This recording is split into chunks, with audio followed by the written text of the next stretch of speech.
Hey, Patrick, how are you? Hello. Hi. Good morning, Gary. Margaret. How are you? Well, you're the first human beings I've spoken to this morning, so I don't know. Well, the wheel's still there, so you're okay. Yeah. Yeah, you can hear me all right? Yeah, it sounds good. Very clear. Okay. I'll just move this over here. Move it over here. Oh, that's better. Margaret, do Yeah. you ever get called Peg? Only by an uncle who's not my favourite uncle.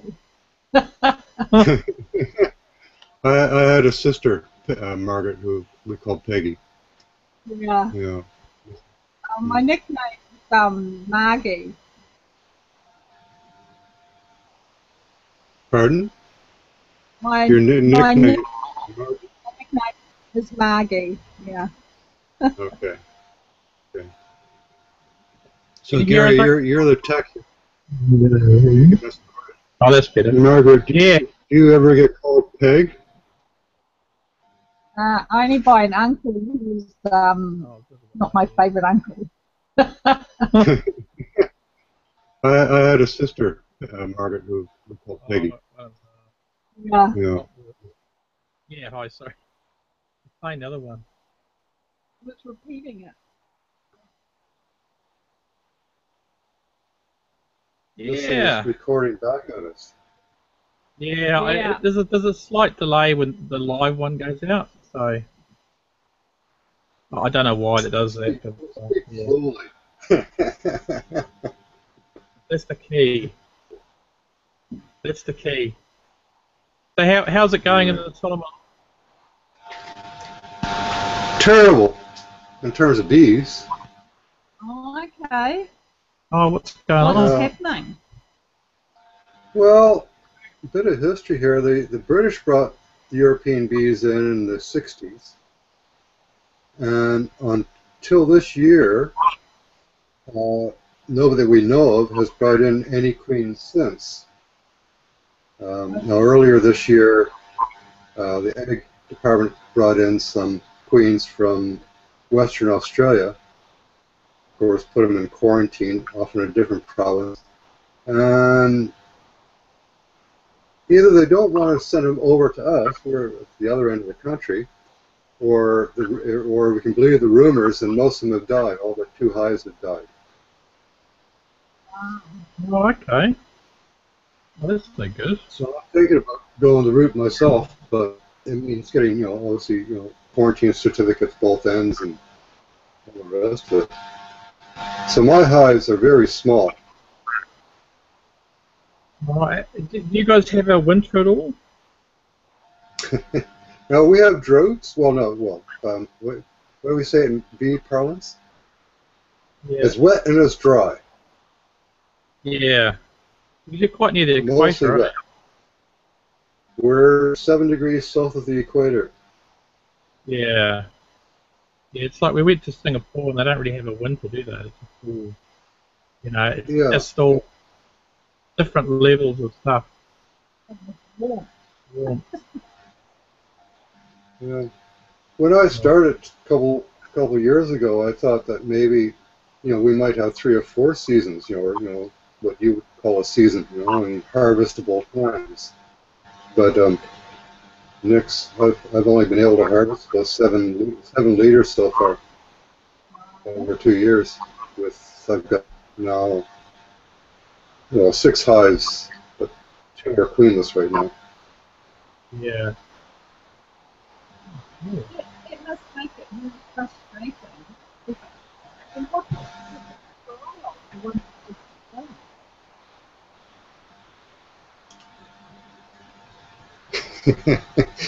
I'm not very good at lip reading. I lost what you were saying, Margaret. Maggie. It must be frustrating because you're trying to build something up and with very few genetics. That must make it difficult, and then to get some new genetics in and then for them to die. Do they know what they died of? Oh, the egg people aren't telling us anything. It could be that none of them have died, and they just don't want to send them over. You know, there's lots of jealousies go on in this small society. Okay. Oh, Yeah. that's not. Yeah, I was hoping to get new queens from them in June. They promised them, or that was the original program that they said they were going to go with, but it hasn't happened. And so I get all excited. That was when I started building. I've talked to you about the new long parallel hive. Yeah. Combination between top bar hive and the Langstroth. Oh, is that like a bent hive? Say again?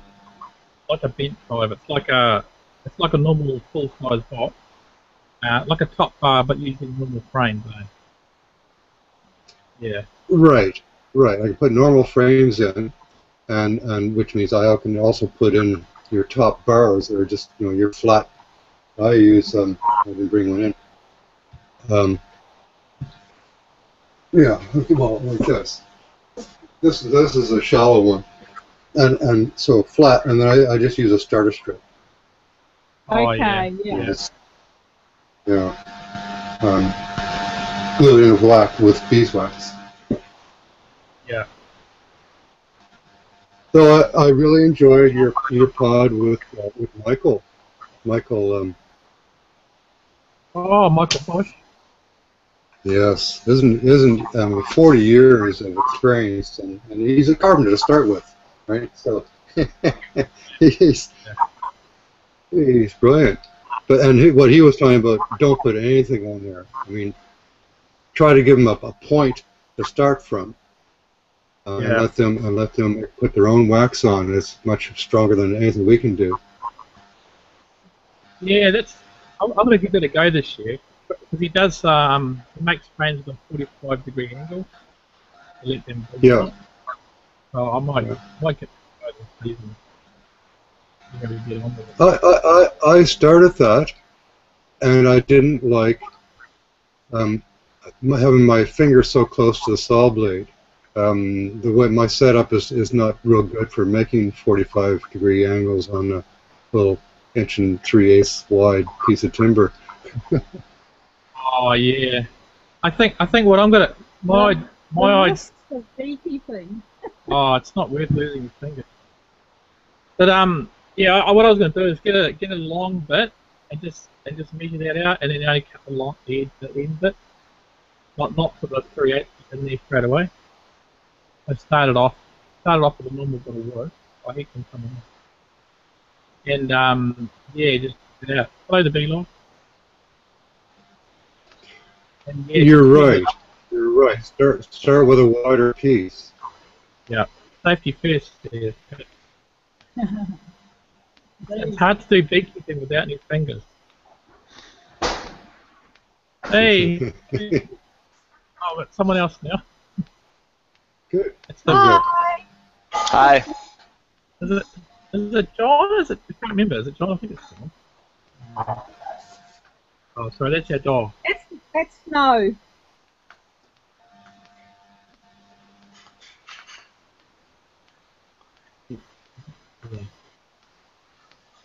Yeah, no, try that. Try a longer bit of wood, and then just make them. And then just what I was going to do is do one pass at a 45, and then do the second pass at 45, and that'll cut the actual off. So I'll give it a go, Patrick, and I'll see how we get on with it. I'm just gonna make one box and see how we get on. See if the bees like it. Yeah. Oh well, I'm pretty certain Michael's absolutely correct. And the ones I did manage to make last year have done quite well. The wax is attached, very well. So even those ones I rubbed with beeswax. So now I'll stop doing that. Yeah, because he reckons they just do it anyway, don't they? Yeah. Oh, we'll see how you get on. I mean, it might be easy. Is there any beekeeping supply companies in Solomon Islands? There's one in the capital, a couple 100 miles away. Wow. And it's not great. Well, I would more likely import things I need from overseas, but I make all my own woodenware. Yeah, I guess you become very self-sufficient being. You have to. Good morning. Who's our new friend? I haven't heard a word Hello. from him yet. Can you hear me Oh, okay? hello. Yeah, I can hear you fine. Okay, great. I wasn't sure if this microphone was working with this computer. You know, it sounds good. And you're Okay, the guy great. with great videos at the BV log, aren't you? Yeah, I just shot a few more videos today. Got to edit them and put them up sometime this week. Oh, fantastic. Yeah, we've got Patrick here. He's from the Solomon Islands, and me and Hello. Mark from New Zealand. So. You're on the Yeah, I States, enjoy your What's your- podcast. Oh, thank you. oh. You're the guy that listens to them. The one, yeah. Well, we watched the videos, so that's all good. Yeah, we've Great. been watching it. Yeah, they're really good. So. Keep it coming. Thank you. Yeah. I think a lot of people are joining the wrong chat. Are they? Oh, okay. Yeah. I tried joining earlier and joined into the wrong one, and there were a few people there. They look confused. Okay. Were they talking about something else? Does it say Beekeeper? Yeah, they were curious. It was the link that was for scheduling this chat. Somehow it was not. It was still working, but nobody was there, or at least you weren't there. Oh, okay. Oh, this is definitely number 2, eh? I'll send it out on my thing. Wait a minute. Yeah, we're getting the hang of this. This is much better this month than last month. Yeah, we were there for an hour almost. But yeah. Yeah, but it was interesting. Yeah. Oh, did you watch last month's fun? I did. I It was did. with Kevin. What was his name? Oh, Kevin Ingram. He's the guy that does With the Kevin, right. Beekeepers Corner podcast. Yeah. Yeah. Yeah, no, it was good. They're all everyone. It was quite good. Meeting of the podcast last month. I'll put a note on our phone. I think.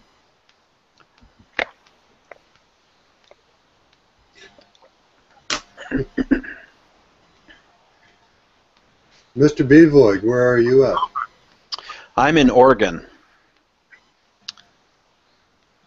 Near What's Portland. your name? My name is Bill. Oh, hi, Bill.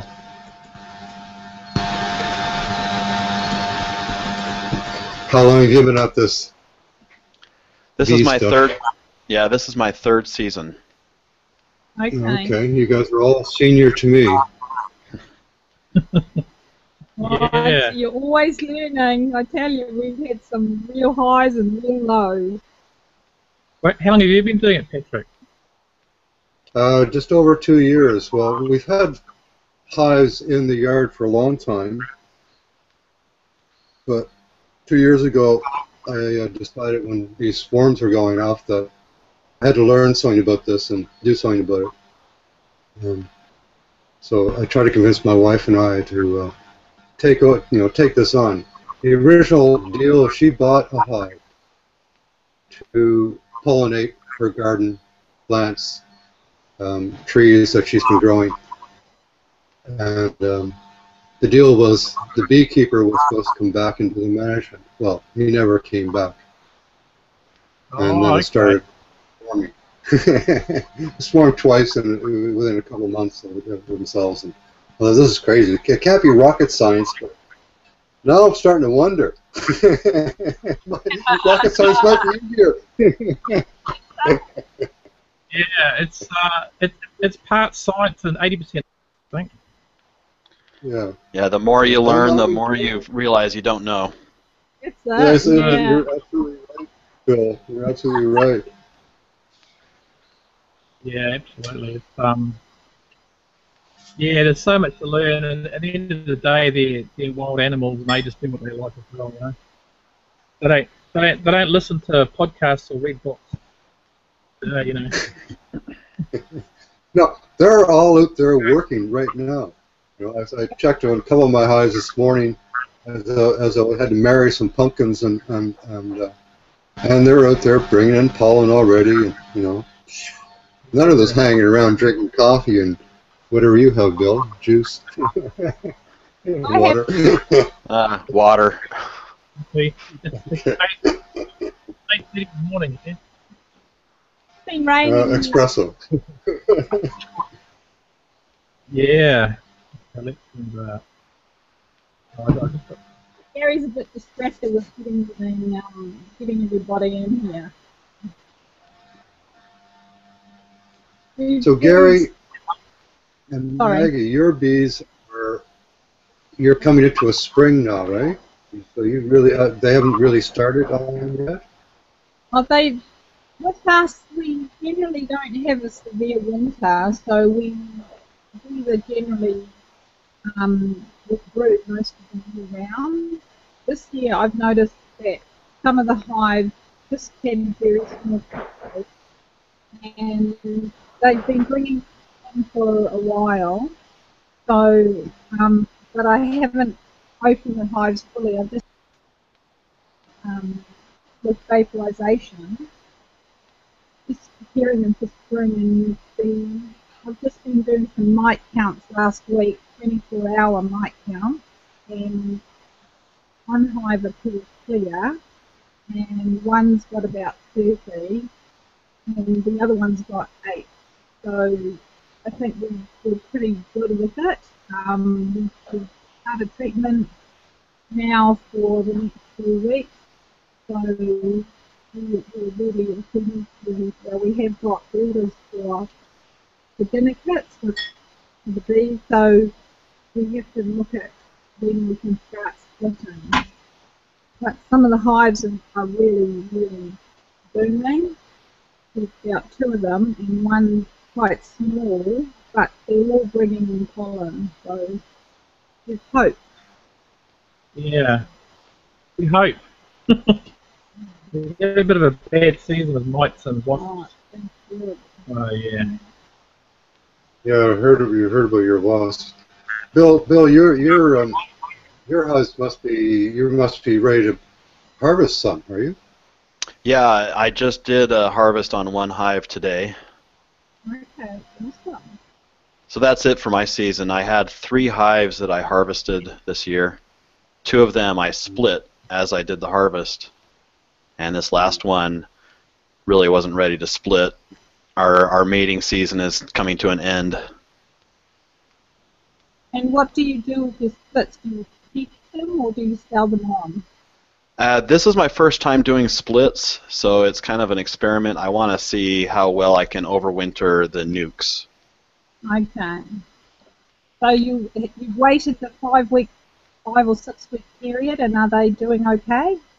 Yeah, the first hive I split, it's been 5 weeks, so I checked them today, and 2 of the 3 have raised a queen, and she's doing really well. And the third one failed to raise a queen, or she failed to mate, and they had some laying workers. Oh no.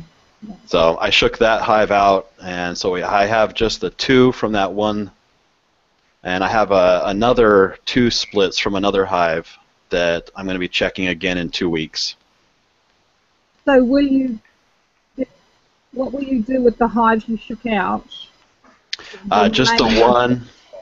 I just shook them out in front of the other hives because it's too late for us to try to raise another queen in that hive. The drones are all getting kicked out, and they don't have much time left until it's time to start getting ready for winter. Okay. Yeah. So I just shook the frames off in front of the hives and let them reintegrate into the other hives. Yeah. Do you get snow up in Oregon? Is it quite cold up there? We do get a little bit of snow, but it doesn't last for very long. Okay. Last year we got about a week of snow. Oh, that's good. And last winter was really tough because we had 2 freezes. It was cold and then froze, and then we had about a month break, and then it froze again. And Yeah. on that second freeze, I lost one of my hives. It was doing really well until that second freeze hit. Yeah. Do you have, are they Langstroth hives, or what sort of hive do you use? Yeah, I used Langstroth. All 10-frame medium.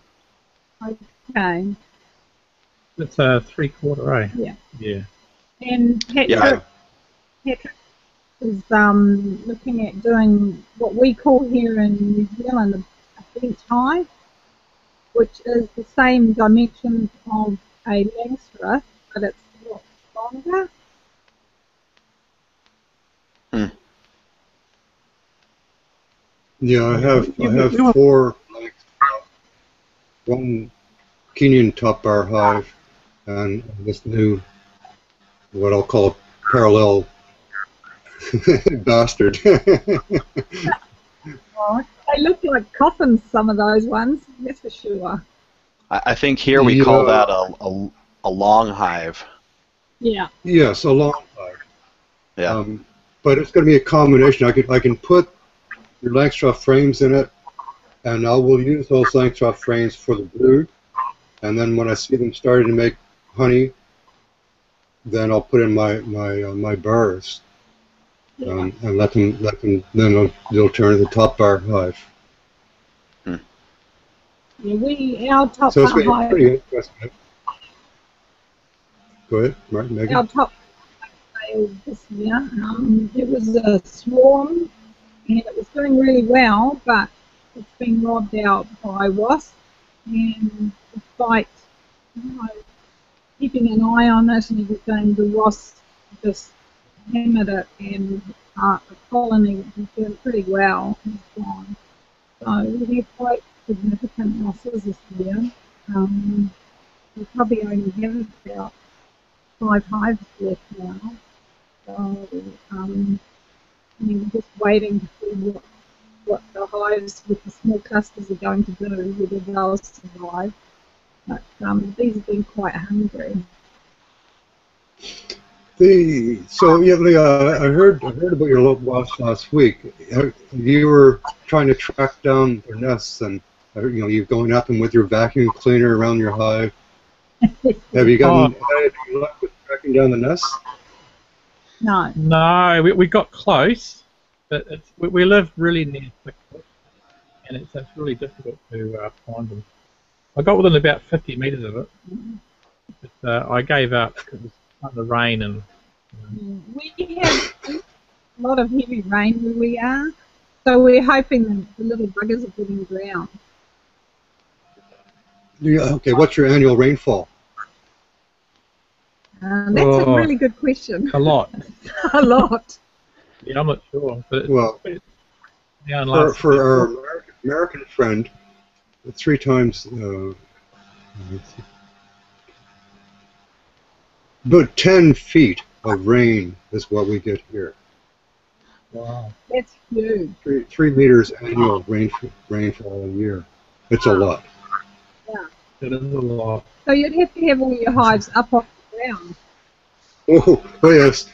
Not so much for the rain, but for the frogs. We have cane toads that came up from Australia on a ship or something, and they will climb up and just eat until like a dog they're bloated. Oh, it's horrible. Yeah. Yeah. So all my hives are start minimum knee height, lowest, and work up. Okay. So in Oregon, what's your weather at the moment like? It's very wet and rainy. But we're in our dry spell right now, where we get about a 2-month, 3-month break of no rain. But during the rest of the year, it's just rainy all the time. Okay. It's not a really heavy rain. It's a kind of a light rain, but it's just nonstop.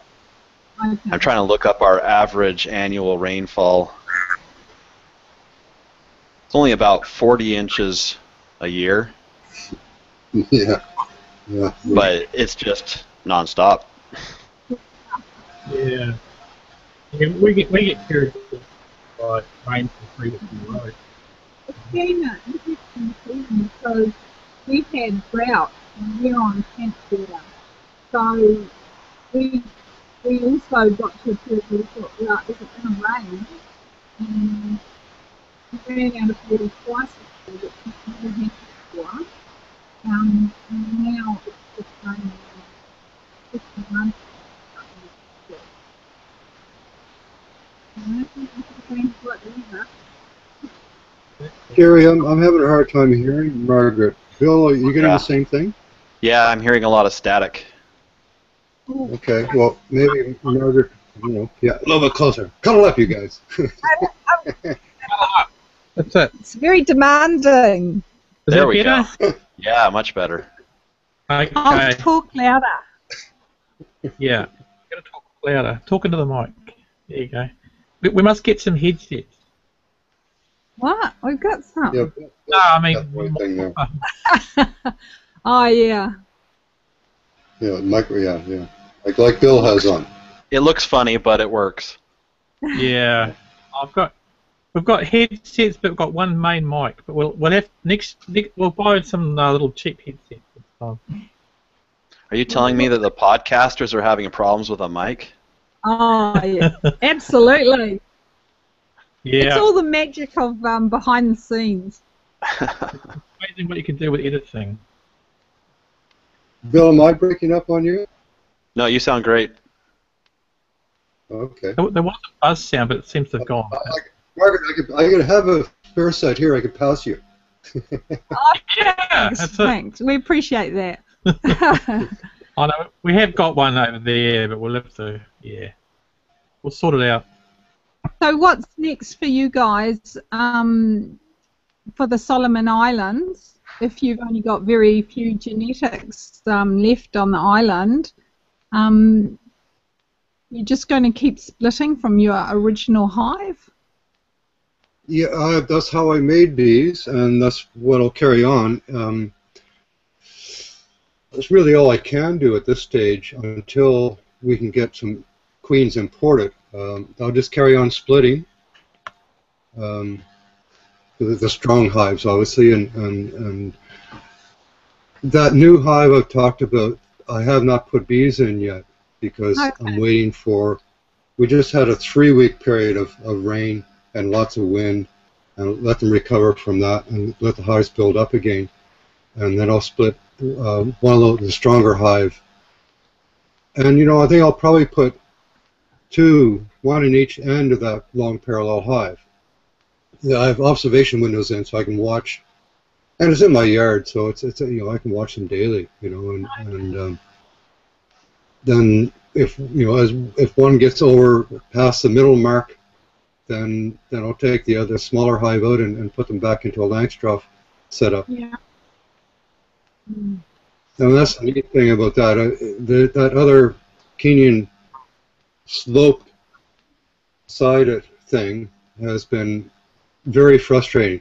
We don't have any option of buying bees. I can't buy a package. couldn't even buy nukes really. I suppose that that's how we originally got our bees, was from a packaged nuke or nukes in a box, and so when I've populate that Kenyan bar, I take top bars out of that, add little extensions onto the bars, screw them on, put them into my stronger hives, put one in each, in the middle of each brood, and then after a couple 3 weeks, when they've built down the cone and put brood in there, carry them up into the Kenyan, and the trick is to get enough of those at the right time, to get that hive up to the critical mass that a hive needs, and that one's still frustrating me. Yeah. So I should put off populating this long parallel hive until I get that hive up and running. There's a few bees in there now, and they're really struggling. Mm. And with the genetics, what sort of characteristics are the bees that you've got? What type of bee is it? Italian or what? Yeah, they're Italian. They're originally Italian. Okay. Oh, okay. And the other new thing that's come on this year is we had Asian bees coming through. We knew they were coming. They'd gotten to the capital, which is actually further east from us. But last June, they finally showed up on our island. We've been watching for them, and I'd done some research, and had my hives prepared. So basically, it's narrowing down the entrance and putting extra ventilation in the hive boxes. So I actually drilled holes in the boxes. They've just Yeah, travelled. They've just travelled naturally, or have they been brought in? A Boeing 707? No, it would have been on ships. They got into Australia last year. I read the article a few months back. They came in on a ship, on an old ship, on a Friday, and Customs saw them. Quarantine actually saw them, and they didn't contact the Beekeepers Association until the Monday, by which time they had gone. So now Queensland has these Asian bees. Oh, yeah. Sorry, go on. Because they were Yeah. didn't they find them in a ship mast or something, or a yacht mast? That's right, yeah, ship's mast, yeah.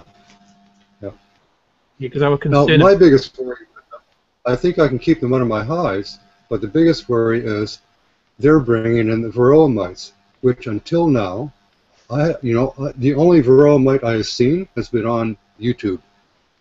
Okay. Oh, you're very lucky. We've got some good on some of our blogs about infested.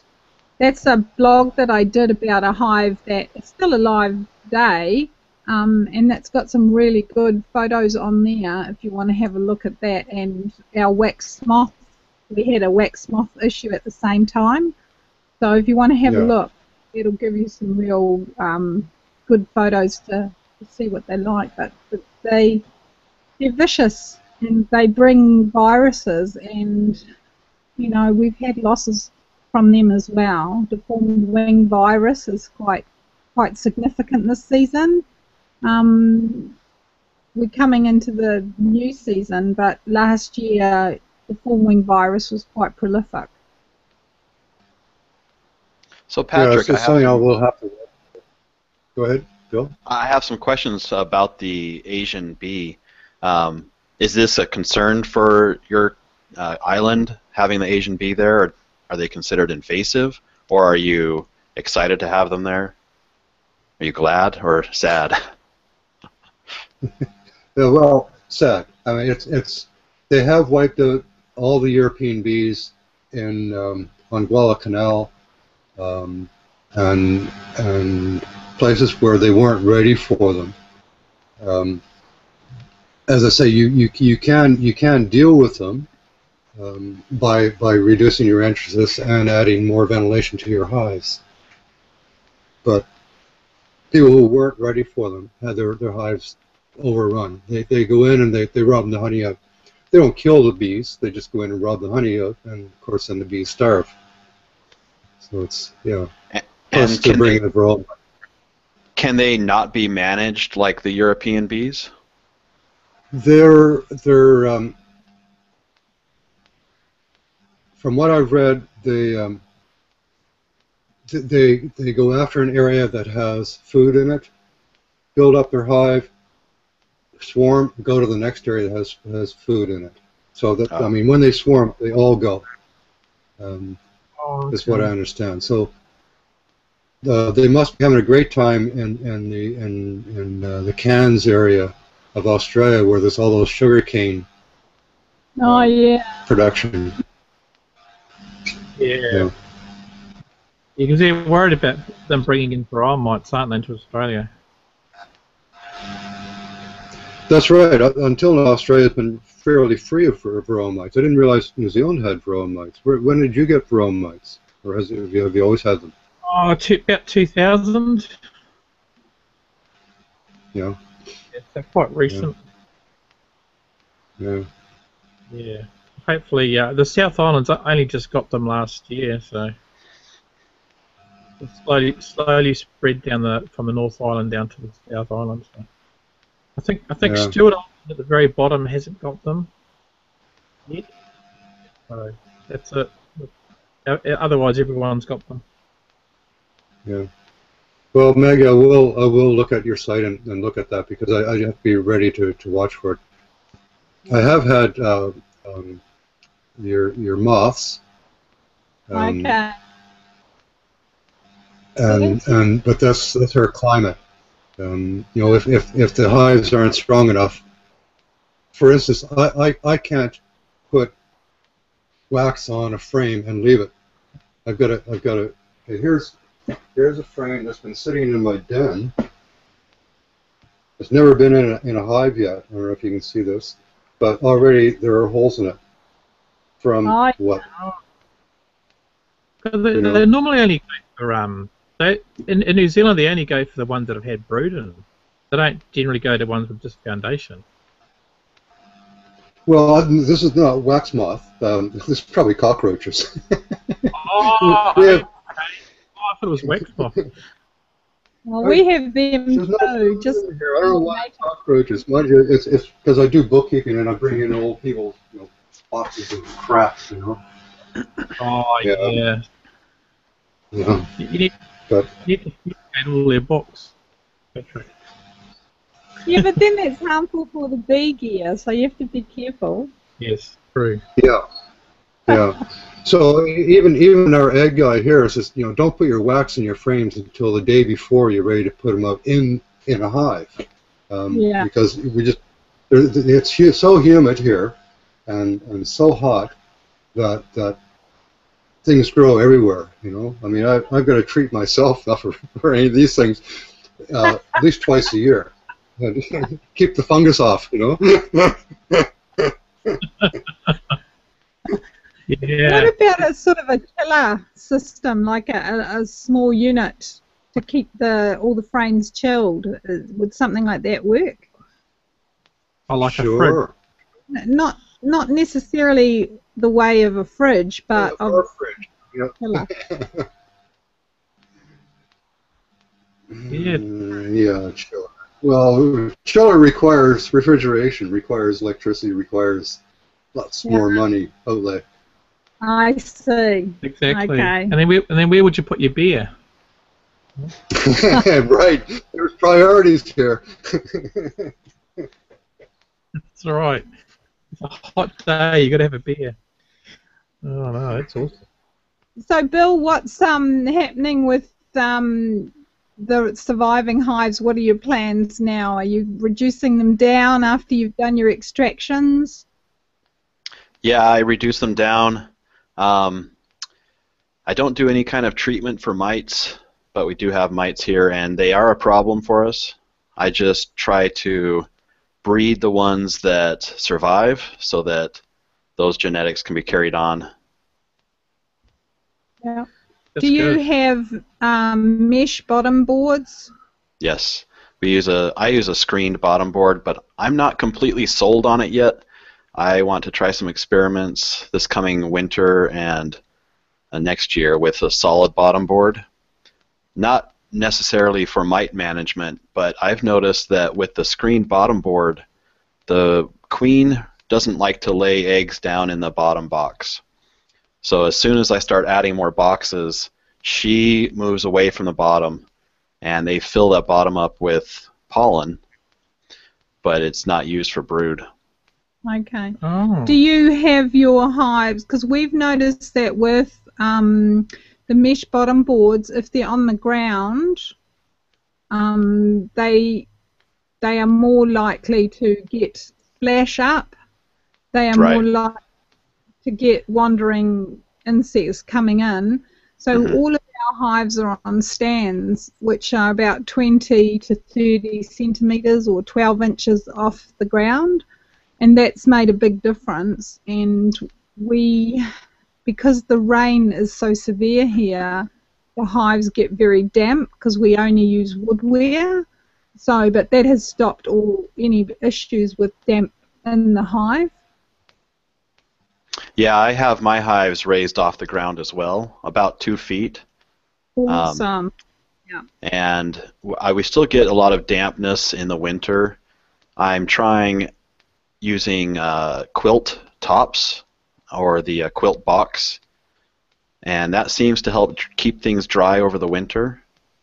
Okay, yeah, we've tried that method here, but it just becomes full of other insects. We found even when we put mesh on the ear holes, they still created interest for wax moth and other bugs.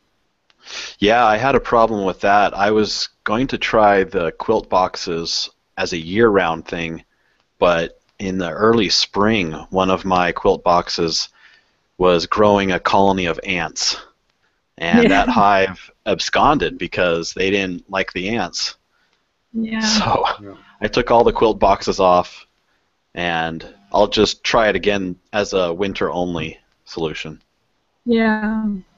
One of my customers has a hive that had huge ant infestation, and over winter I've just had to tape the lid and the box over so that they just can't get in. And now they're looking at the bottom of the hive. So, but the hive's pretty long. But we'll just see in the next month what's happening with the ants now. But I hate ants, and these particular ones have got the ones that have that formic acid smell. And I came home after working the hive, and all my gear smelt of formic acid because the ants were not happy. I was kicking them out. Oh yeah. Well, isn't formic acid good for bee mites? Yeah, they might be the secret weapon. We need to like crush a whole lot of ants together and make the treatment. Biodynamic. Probably not very correct, but is it? Crushing ants. Well, one thing I learned this year was bees hate ants as well. Yeah. Yeah, pretty much. The cockroaches and stuff, they never get into the hive. We've also had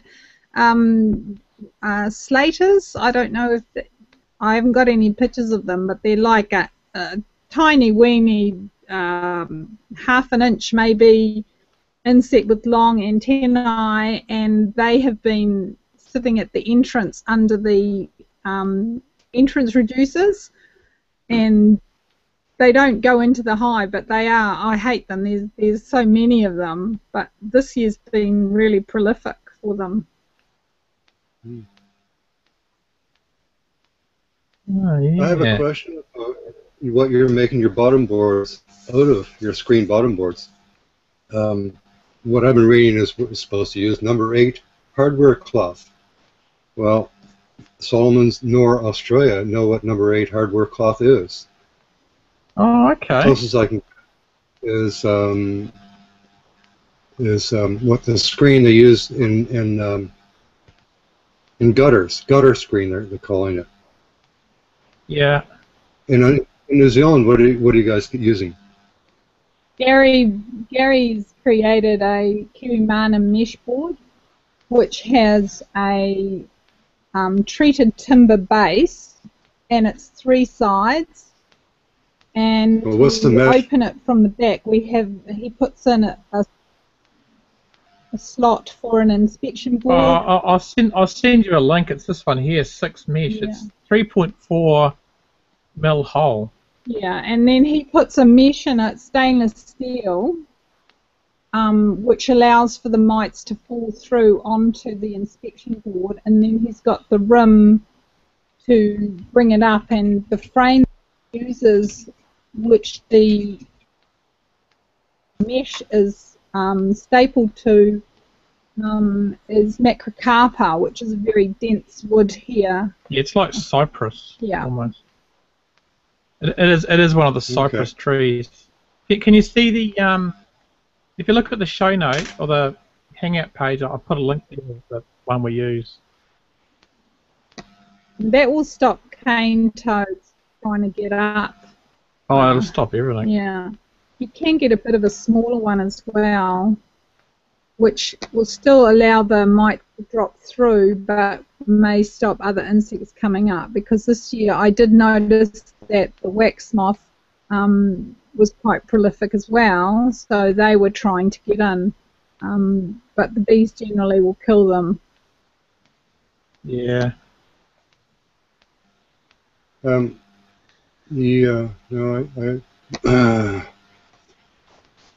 just day before yesterday had to put all new system in this computer, and I'm just working out where things are again. Well, send me an email. No, no. Yeah. You send me an email. Yeah. What I'm interested in, what is the commercial name for the mesh? So I even had a friend in son-in-law in Australia look for 1/8 mesh, and they can't find it. They can't find it. And what they're selling for garter mesh is really expensive. Yeah, it's even hard to find. Yeah, sorry, Bill. Yeah, it's even hard to find here in the United States. You have to go to a specialty hardware store that sells it, or you have to special order it. Yeah. We buy a roll of it for our production, and it is very expensive. Some of our bee clubs order it in because they've got more numbers, and then they cut it into sections for the club members. I don't know if any of your bee clubs are keen on doing that. Yeah. That wouldn't happen. I'll go and speak to my club and see what it says. Yeah. Let's get down to your local hardware shop. Yeah. Hey, Patrick, can you get some stainless steel mesh in? Yeah, Patrick. I'll leave my friends for New Zealand. Lone beekeeper. The island beekeeper. Yeah, the island beekeeper. So what I have been using for my mesh, my ventilation, is just mosquito mesh, and I'll cut 2-inch holes and staple this stuff around the hole. I've done some of them on the new hive. I've gone a little bit bigger, and because that works. When I was originally setting up for these Asian bees, and I drilled 2 3/4-inch holes on each side, the top of each box, so it would be underneath the rim of the lid, and on an angle. And is this too much ventilation? And what I realized very quickly is, if it's too much ventilation, the bees will propolize over the hole, and that's one good thing for having a smaller mesh. It's easier to propolize if they don't like the breeze. But Bill, you're right about that question of the open bottom board. From what I'm reading around the web, and the bee source particularly, I guess, there's more anti than for the open, and I think it's mainly because of your condensation problem that you create. Yeah. We have one of our hives. Gary built an A-frame roof, and it's all wood, and inside it's not lined or anything, and we put what they call a hive mat, and we have a hole in that, and it's got a little vent hole about 3/4 of an inch, 15 millimeters or something, and the bees, that hive does really well, although we have lost it this season because of the wasps. That was one of our older queens. She was 4 years old, and we kept that A-frame, and it's like a loft space really, but there's no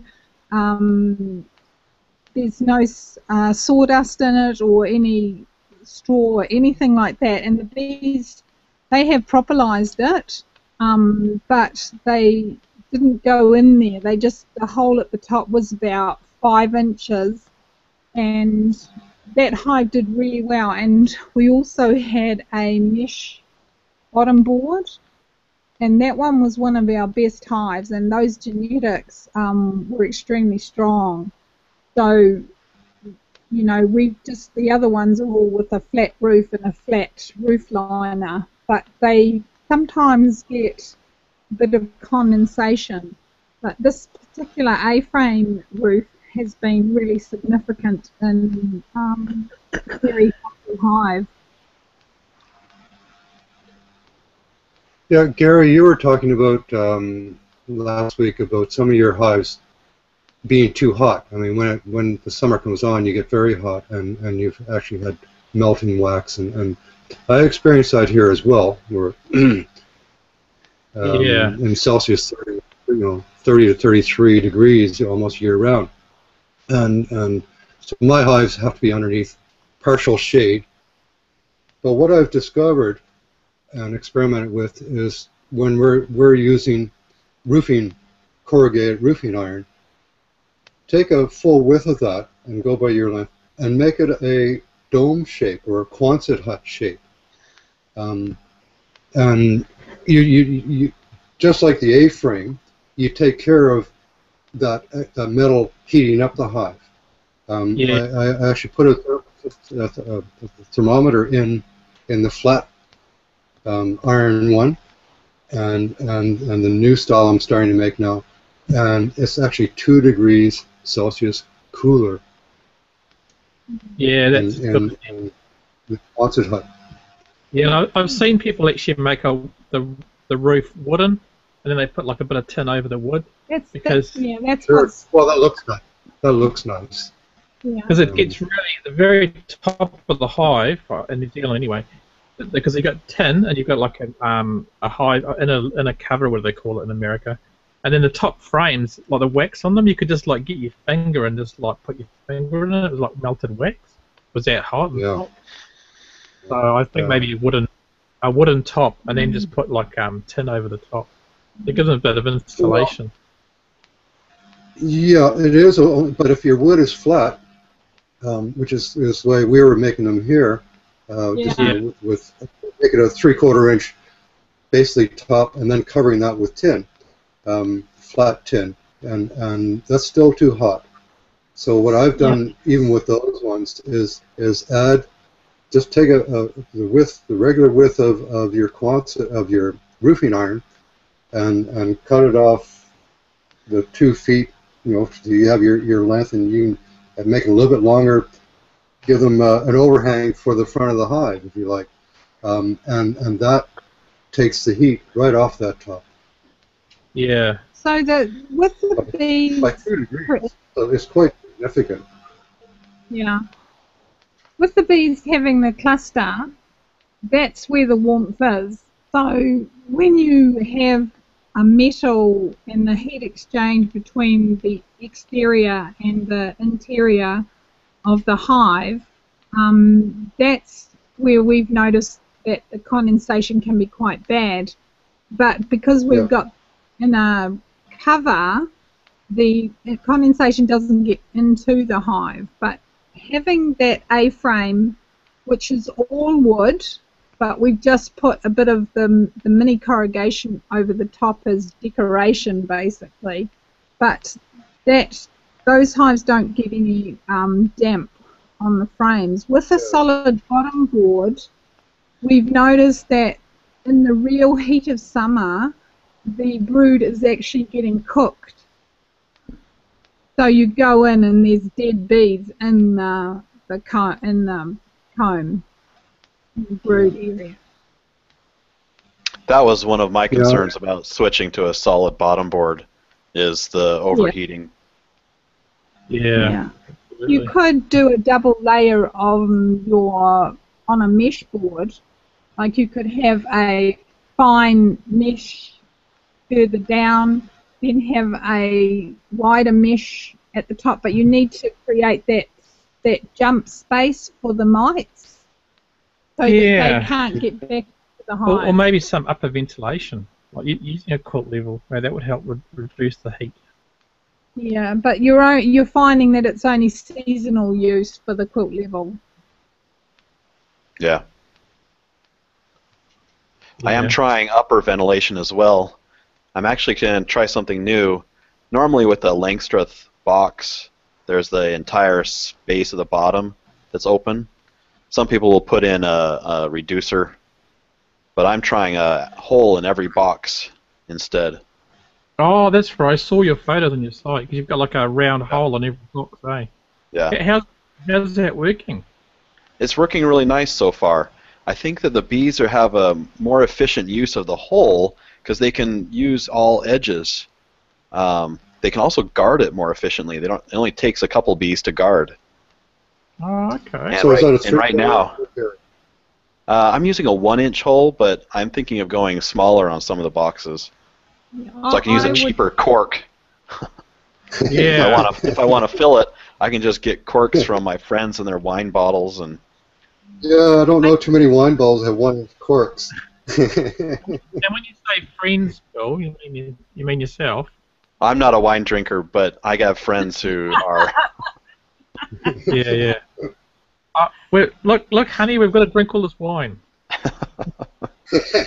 Yeah. It's only for the bees. We must help the bees. Bill, when you drill those holes in you're going 1-inch, are you putting them on an angle sort of to keep the water from running into the hive, or how are you protecting the water from running in those holes? No, I'm not worrying about it. If water gets in, it's just going to run down the face inside the hive. It's not going to get inside. What about? Okay. But you don't have a bottom entrance. You're just using No. your one around the main. Oh, I assume on the front. Yeah, I close off the bottom entrance completely, and Yeah. then they just have the holes. Oh, that's interesting. The one when we do our top bar hive, that one had holes in, and the thing that we found is that that over the summer period there was a lot of bees had to. I lost you there. Yeah. Oh, probably because I'm typing. You're always typing. You're saying in the summer period. Yeah, in the summer period when they're trying to get all the pollen in, because the top bar hive only has like an inch hole as well, and I found that the bees were it was quite difficult for them to get in. There was a lot of queuing up basically, and they were being targeted by the wasps because they were stuck outside. Oh. That would only thing maybe to consider that over the summer period, put a little landing board in with a mesh on it or something. I've been seeing that they fly right into the hole. They don't even land on the box. Wow. They'll land on a guard bee usually. Okay. But they, with a hole in every box going up, they just go right into the hole that they want. Yeah, that's interesting. I've talked to a beekeeper that has the same thing, and the foraging bees go straight into where they're putting the pollen or nectar. Yeah. And the entrance was quite calm. Mm-hmm. And the other thing So that I'm Garrett, testing on it is winter ventilation to see if that will reduce the moisture buildup in the hive. I so think that. Bill, Sorry, Patrick, go ahead. okay. No, yeah. One more question on these 1-inch entrance holes. So I'm assuming that you have these 1-inch entrance holes along one face. We'll call the front Right. of the hive. Mm-hmm. And so there are what? How many 1-inch holes have you put in? One per box. Ooh, per box. Okay. So and how many boxes high is your hive? So far, the hives that I'm testing this on are only 2 boxes high. So, Okay, but and as they grow next year, they'll be getting taller with more holes in each. Have you so you started off with the bottom box and then you decide, okay, they're filling out. You added a second box that has another 1-inch hole in it, Right. and they right away started using both holes, or what happened there? Yeah, right away. Uh-huh. Wow. Okay. Wow. I find that interesting because just recently, well, last month, I have a hive out there, quite a strong hive, and a queen excluder, and then they just actually started putting nectar and some honey up top. I thought, well, why not open one of my 3/4-inch holes, which used to have mesh over it, and give them another entrance? And you know, it's been over a month, going 6 weeks now. They haven't discovered that hole yet. Yeah, some of Yeah. the other hives that I have, yeah, there's a picture of the hole right there. Some of my other hives that aren't used to using a hole, where I've added another top box that has a hole in it, they don't use it right away. But sometimes they do, sometimes they don't. Sometimes they just hang out and guard the hole and not use it at all. So. Okay. I wonder, maybe I should just close off the bottom, and you know, after at night when they go in, and then in the morning they're gonna have to find the other hole. It should work because we put our robin screens on. We just do it at night, and they work out the new entrance. Yeah, and the next morning they do an orientation and then they work it out. And that's a good way to move bees a short distance. You can block them off, change the entrance, and then move them, like, you know, down the end of the garden or something. Yeah. The reason I started this, the reason I started this was because last year I put a box on a hive that had a hole in it, kind of by accident. It was the only box I had, and I needed to put a box on. And it was kind of a leftover from a failed experiment. So I just threw it on, and the bees seemed to enjoy using the hole more than they enjoyed using the bottom. And then come winter, I plugged the hole up with a cork, and they were so confused. As soon as I closed it, bees came out to see what was going on and why that had closed off. And for a week, the bees were still returning to where the cork is, where they thought the hole was, and they'd have to walk down to the bottom. Yeah. Really, for a week. Yeah. Interesting.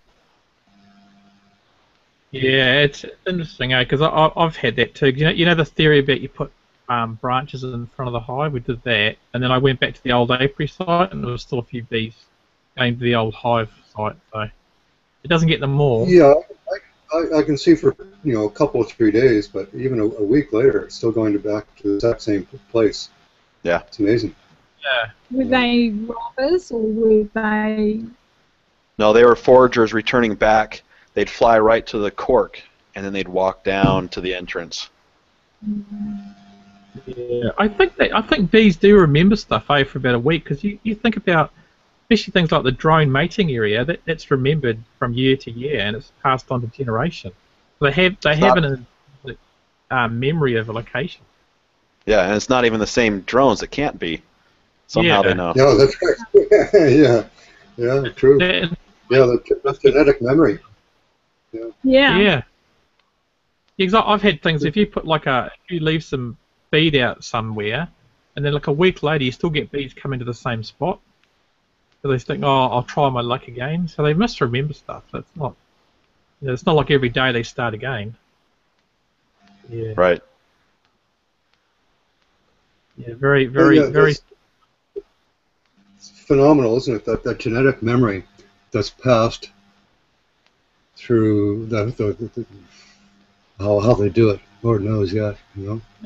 And the thing is, nobody knows. They've done studies and everything, and they can't work it out. So everything isn't written down, not worked out by humans. I think there's... And us with such a large brain, we can't remember what we did yesterday. Yeah. Exactly. What did I come into this room for? Oh, yeah, right. Yeah. Oh, it happens to all of us. Yeah, yeah, exactly.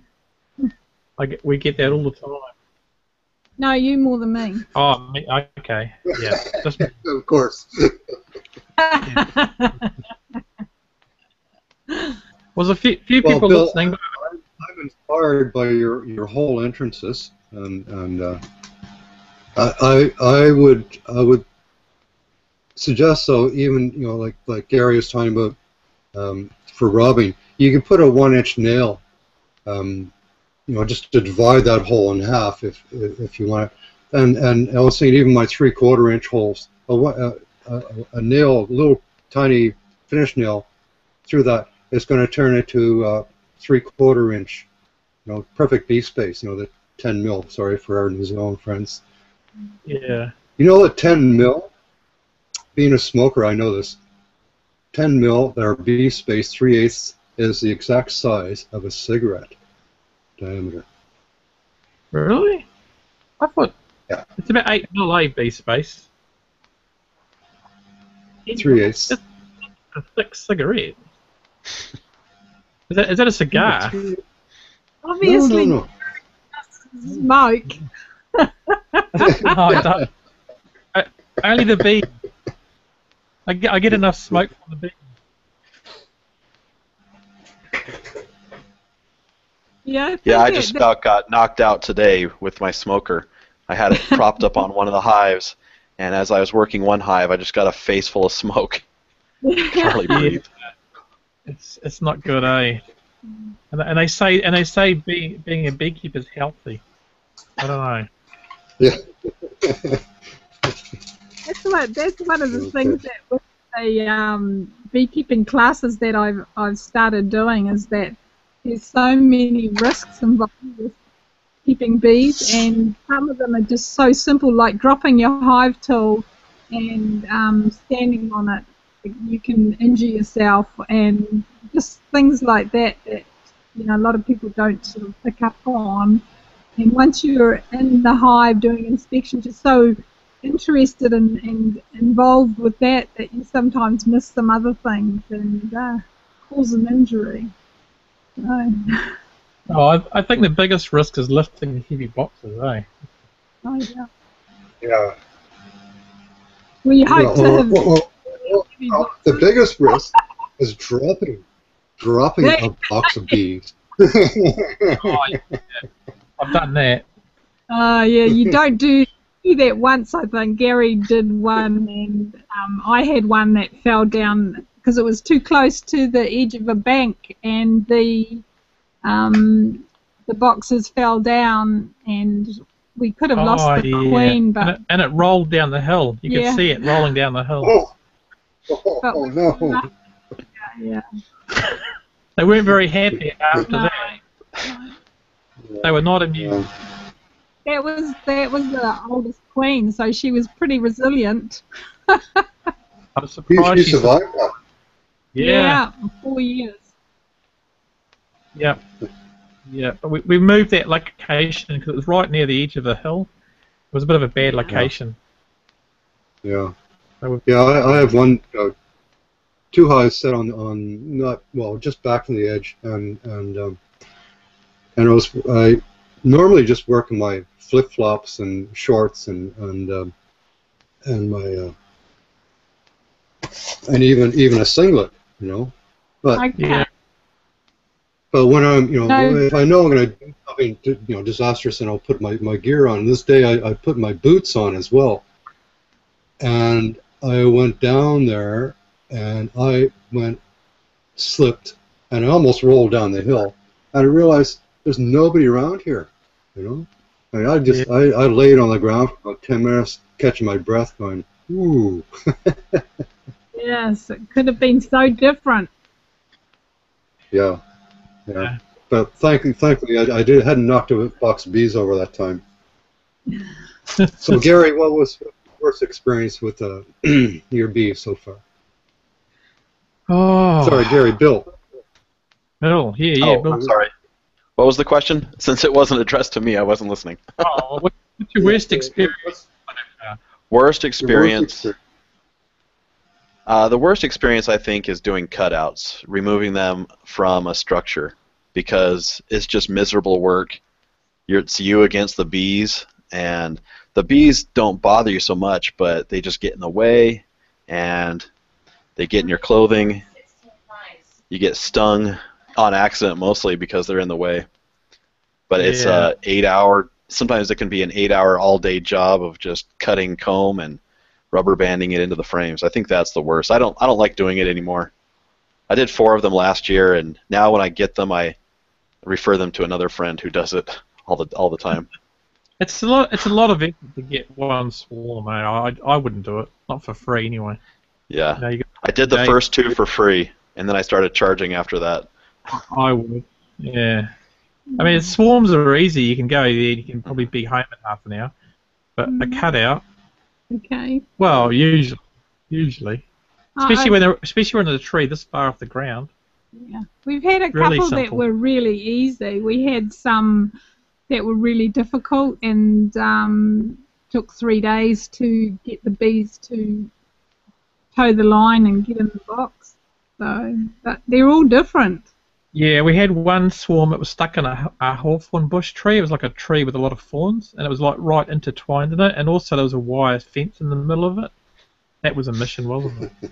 And the owner of the hedge was very precious about the hedge because the hedge had taken him years to establish. Yeah. So we weren't allowed to trim anything because it would spoil the look of his hedge. And it was an area where what we call a higher. Well, the rich people live. Yes, I was trying to be delicate, but Not yeah. the beekeepers. Yeah. And that hive is still but they're the laziest hive we have. They're very lazy.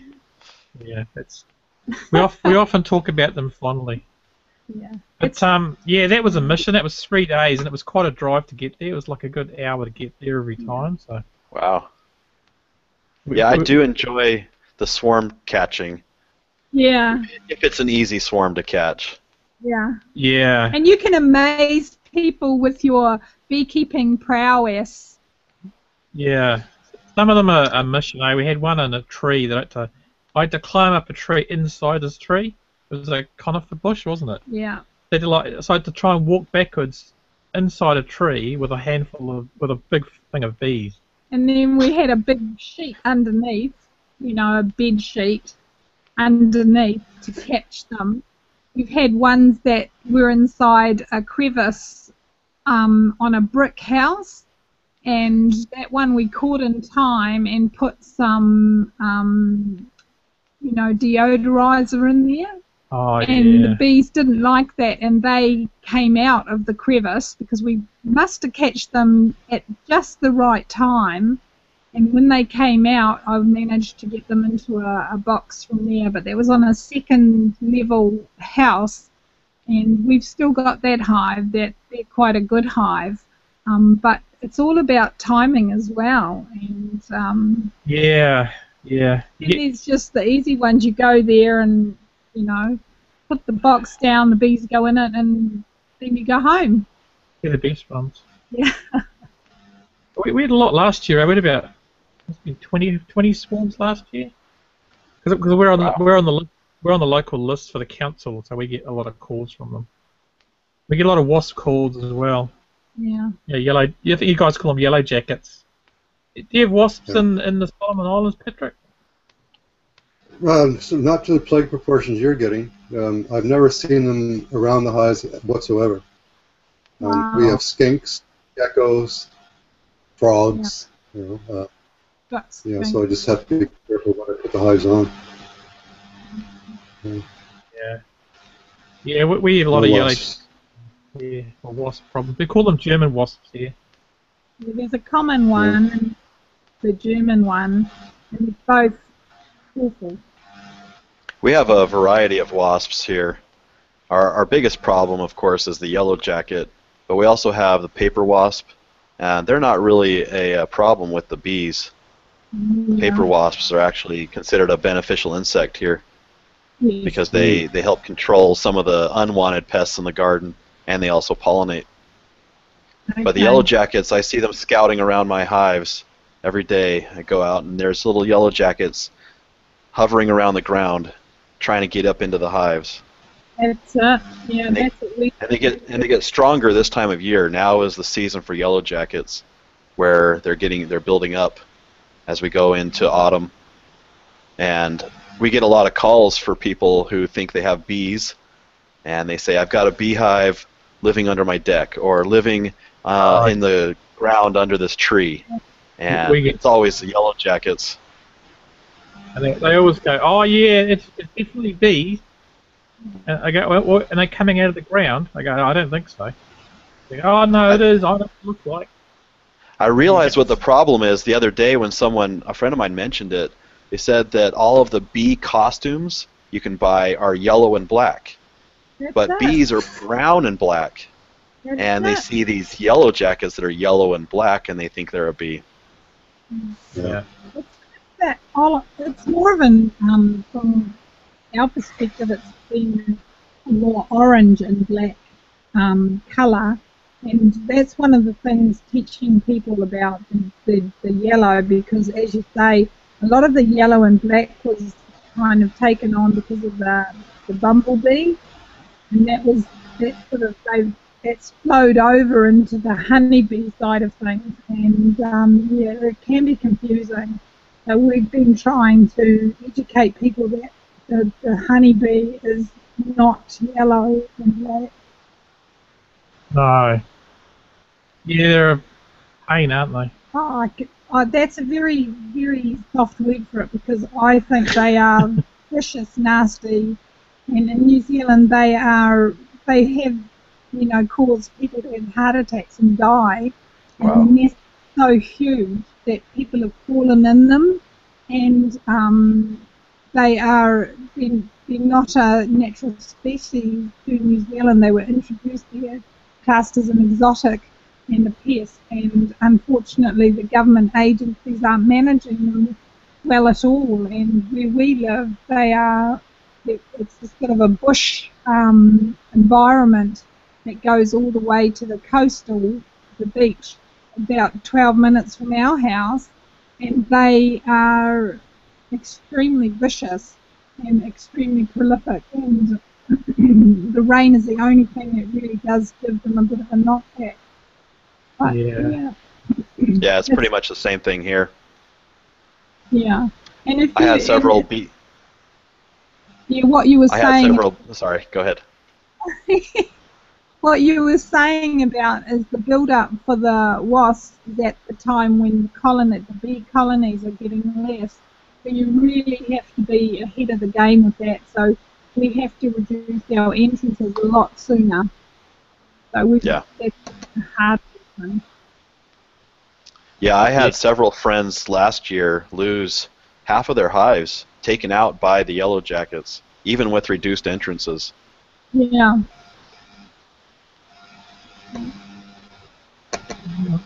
Yeah, it's pretty rugged. Oh. Well, it's been fun chatting with you guys. I have to sign off. I've got some honey to extract and stuff to clean up. So. Well, thanks for coming, Bill. Yeah, thanks, Bill. Good to chat, and keep us posted about the entrances and see. Let us know how that goes for you. We're watching your experiments. Yeah. So. Great. Yeah. All right. Talk to you next time. Cheers, Bill. Nice meeting you, Bill. Oh, that was good. Oh, is that your hive? Is that your hive, Patrick?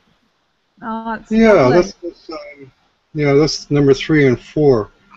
And the one on the left, the far left is my son. And, So, I mean, they're pretty calm bees. The next week or the next day or whenever, the next time we went into these hives is when I dropped that one. Oh, what a mess it was. But anyway, so yeah, that's my strongest hive right now, and that's the only one I have a queen excluder on. Okay. So you can see how I've reduced the entrances down to 4 inches or so, and I have these ventilating holes. Each of those holes is covered with a mosquito screen on the inside.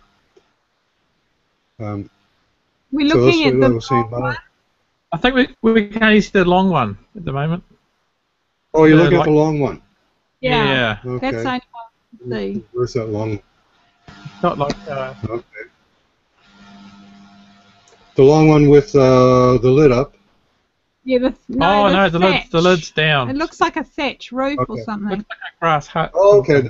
The thatch roof one is my Kenyan top bar. hive. Okay. And you're right, it is a thatch roof, pandanus leaf, and which is what they use for roofs here, and it's amazing. It doesn't leak. It looks Wow. Doesn't leak awesome. at all. Yeah. So I made a hinge rig just using 3/4 inch dowel that I made up, and so I just lift that up, and I've got a couple strings on both sides so that it stays in place. Okay. So it's not, you're not picking up another weight and putting it down and all that. You can, from the center, you can pick it right up and get out all your top bars. Yeah, it's quite a neat hive. That's the one I'm trying to populate, and that's the one that's giving me the hard time right now. Okay. Yeah. Okay, let me get rid of that one. Okay, what do you see now? Oh, I should just see you again. That's good. We see okay. you. All right, you see me. Let me go back to that share thing. Share. I'll see if I can add some. You know, you guys have to get on with your day too. Just how do I do that? Still working out. Chat. Share a screen. There it is.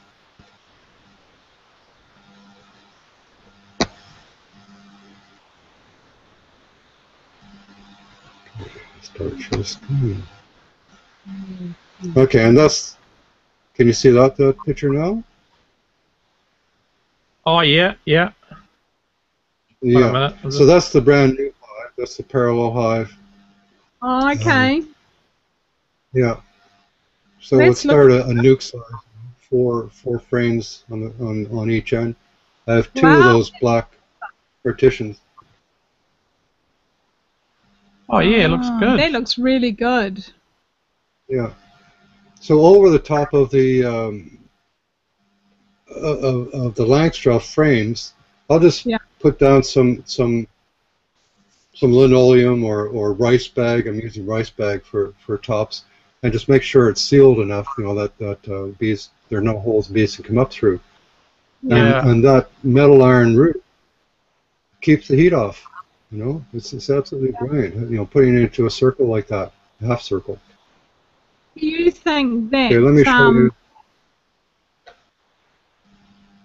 Go ahead. Do you think that the metal won't cause condensation? That's the only concern I would have with that. Well, I don't have a problem with condensation here. Okay. I mean, you're using metal right now flat, right? So you wouldn't get any more condensation than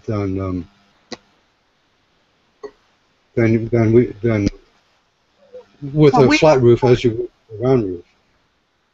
You're talking about trapping it. Yeah. That's it. Trapping it with the roof liner. Yeah. Well, like this other one over here. Can you see the new picture? Yeah. Oh yeah, yeah. Okay. All right. You can see the Quonset hut thing, and I've made a few of these, and somewhere I had a good sealed roof. I didn't even bother with this black end thing, but even the end thing, there's still room along the tops of those corrugations to let the air in and out. So the heat would come out there. Okay. But, What's your average? Sorry, Maggie? What's your average temperature?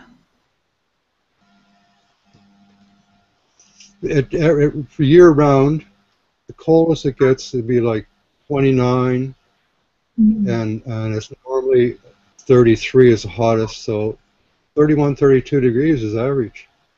Okay. Oh, so it's really hot, isn't it? Yeah. Yeah, it's hot. Last week, I mean, this is the coolest time of year. It's your winter, our winter in a sense, and I put long trousers on because my knees were getting cold. I mean, I'm extremely acclimatized being here for 30 years. Yeah. Yeah, I bet. Yeah. So without dropping the bees, these bees are pretty tame. You can see we don't wear much. Yeah. No, that's Yeah. good. So they don't sting you like normal bees then. No, no. You have to be kind of careful. Don't crush them. And if I remember correctly, I think we did eventually. My son got stung that day, but I didn't. Yeah. I was on the smoker duty that day and writing down reports. Oh, okay. But he's a scientist, and he's convinced me to do some pretty thorough reports. So every frame, I know what's on them. I'll go right through each one, and like frame 1 might be comb building plus nectar. So it'll be CB plus N. 5%, frame 2, and this one is 5% brood plus 1% capped honey. Wow. And so and we can see from time to time the changes from inspection to inspection, and it's been kind of neat. It's pretty hard for one person to do that on their own, but while he's been at home, it's been really fun doing that with him. Oh, I think it's great. It's a good idea. You can see how things change, eh? Yeah. Well, you can only do that for so many hives. I mean, Yeah. it slows down the inspection time. Increases the overall time required to do an inspection, and as Michael Bush was saying, sometimes we're in, and you guys are talking about it. We're into the hives too often, and too long sometimes, which causes problems. So, I think those 2 new hives I've made with observation windows for a backyard beekeeper makes the most sense. You get to see what's going on basically without disturbing them. Yeah. That's and you the point. can see when they need more frames. So easy. With an observation window. Yeah. That's a good idea. That's the primary management. Is when do we need more frames? Keep them from swarming. Yeah. Okay, you guys, it's been lots of fun. Yeah. It's been good to meet you, and we'll have to do it again sometime. Yeah, and so I'll still be working on a blog for the different countries that have those beekeepers that have been in touch. So it'll be a written blog with some photos. So if you can email some photos, that would be great, and we'll use them on the blog. Okay, we'll do. I'll email some of those pictures together. Yeah. Great. Now you guys have a good day. What are you going to do today? Oh, Have breakfast. It's breakfast now. Yeah. It's pouring down breakfast outside. time. Yeah. Yeah, probably. I don't know. Might clean up the garage. Got to start working. Don't make any promises. Might get distracted too. Exactly. Okay, whatever you do, enjoy yourselves. It's been really nice meeting you. Thanks for coming, Lovely. Patrick. Thank you. See ya. See you later. Cheers. Bye-bye.